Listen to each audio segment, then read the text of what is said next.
ഓം സദാശിവസമാരംഭാം ശങ്കരാചാര്യമധ്യമാം അസ്മദാചാര്യപര്യന്താം വന്ദേ ഗുരുപരമ്പരാം.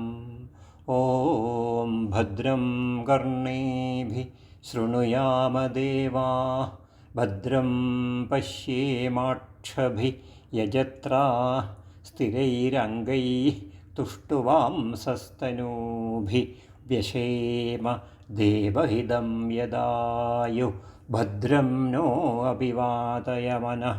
ഓം ശാന്തി ശാന്തി ശാന്തി.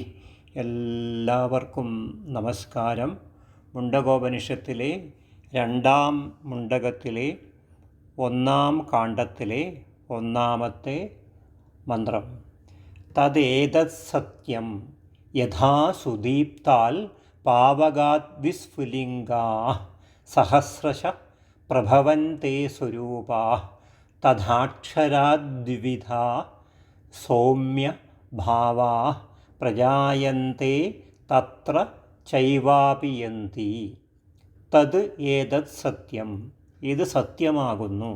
യഥാ, എങ്ങനെയാണോ, സുദീപ്താത്, സുദീപ്തമായ, ഏറ്റവും അധികം ഉയരത്തിൽ ജ്വലിക്കുന്ന, പാവകാത്, പാവകനിൽ നിന്ന്, അഗ്നിയിൽ നിന്ന്, സ്വരൂപാ, സ്വരൂപങ്ങളായ, അഗ്നിക്ക് തുല്യമായ രൂപത്തോടു കൂടിയ, വിസ്ഫുലിംഗാ, വിസ്ഫുലിംഗങ്ങൾ, പൊരികൾ, തീപ്പൊരികൾ, സഹസ്രശ, ആയിരക്കണക്കിന്, പ്രഭവന്തി, ഉണ്ടാകുന്നത്. ജ്വലിക്കുന്ന അഗ്നിയിൽ നിന്ന് എപ്രകാരമാണോ ആയിരക്കണക്കിന് പൊരികൾ, തീപ്പൊരികൾ ഉണ്ടാകുന്നത്, തഥാ, അതുപോലെ, ഹേ സൗമ്യ, അല്ലയോ പ്രിയദർശന, സൗമ്യമായ ആത്മാവേ, അക്ഷരാത്, അക്ഷരത്തിൽ നിന്ന്, വിവിധ, പല പ്രകാരത്തിലുള്ള ഭാവങ്ങൾ, ഭാവാ, ജീവങ്ങൾ, പ്രജായന്തെ, ഉണ്ടാകുന്നു. തത്രയേവ, അതിൽ തന്നെ, അപിയന്തി ച, ലയിക്കുകയും ചെയ്യുന്നു. അപരവിദ്യയുടെ കാര്യമെല്ലാം മുമ്പേ പറഞ്ഞു കഴിഞ്ഞു. ആ സംസാരത്തിൻ്റെ കാതലായിട്ടുള്ളത് ഏതോ, ഏത് മൂലത്തിൽ നിന്നാണോ ആ സംസാരം ജനിക്കുന്നത്, ഏതിലാണോ വീണ്ടും ലയിക്കുന്നത്, അതാകുന്നു അക്ഷരനെന്നും പുരുഷനെന്നും പറയുന്ന പരമാർത്ഥ വസ്തു. അതിനെ അറിഞ്ഞാൽ ഈ സംസാരത്തെ എല്ലാം അറിയാം. അതാണ് പരയായ ബ്രഹ്മവിദ്യയുടെ വിഷയം. അതിനെക്കുറിച്ച് പറയുന്നതിനായി ആരംഭിക്കുന്നു എന്നാണ് ഇവിടെ പറയുന്നത്. അപരവിദ്യയ്ക്കു വിഷയമായും കർമ്മഫലരവുമായുള്ളത് ആപേക്ഷികമായ സത്യമാണ്. പരവിദ്യാ വിഷയമായ ഇതാകട്ടെ പരമാർത്ഥത്തിൽ ഉള്ള സത്യമാകുന്നു. എന്തെന്നാൽ ഇത് വാസ്തവരൂപമത്രേ.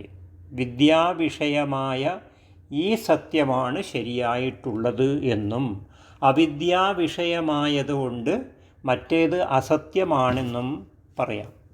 ഏറ്റവും പരോക്ഷമായതുകൊണ്ട്, അപ്രത്യക്ഷമായതുകൊണ്ട് ഈ സത്യമായ അക്ഷരത്തെ പ്രത്യക്ഷമായ വസ്തുവിനെ പോലെ എങ്ങനെയാണ് അറിയുക എന്ന് വിചാരിച്ച് അതിന് ഉദാഹരണം പറയുകയാണ്.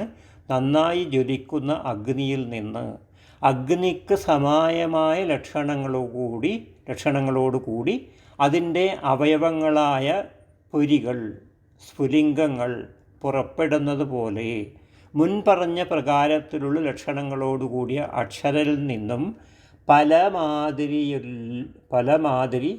പ്രകാരത്തിൽ ഉള്ള ദേഹങ്ങളാകുന്ന ഉപാധികളുടെ ഭേദമനുസരിച്ച് ഭിന്നങ്ങളായ പല പ്രകാരത്തിലുള്ള ജീവജാലങ്ങൾ ഉണ്ടാകുന്നു.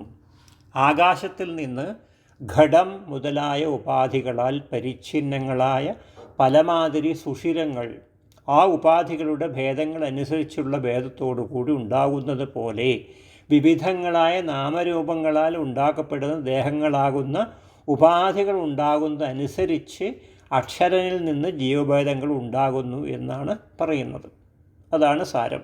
ഘടാദികൾ നശിക്കുമ്പോൾ സുഷിരഭേദങ്ങളും നശിക്കുന്നത് പോലെ ദേഹങ്ങളാകുന്ന ഉപാധികൾ നശിക്കുമ്പോൾ ആ ജീവങ്ങളും അക്ഷരനിൽ ലയിക്കുന്നു.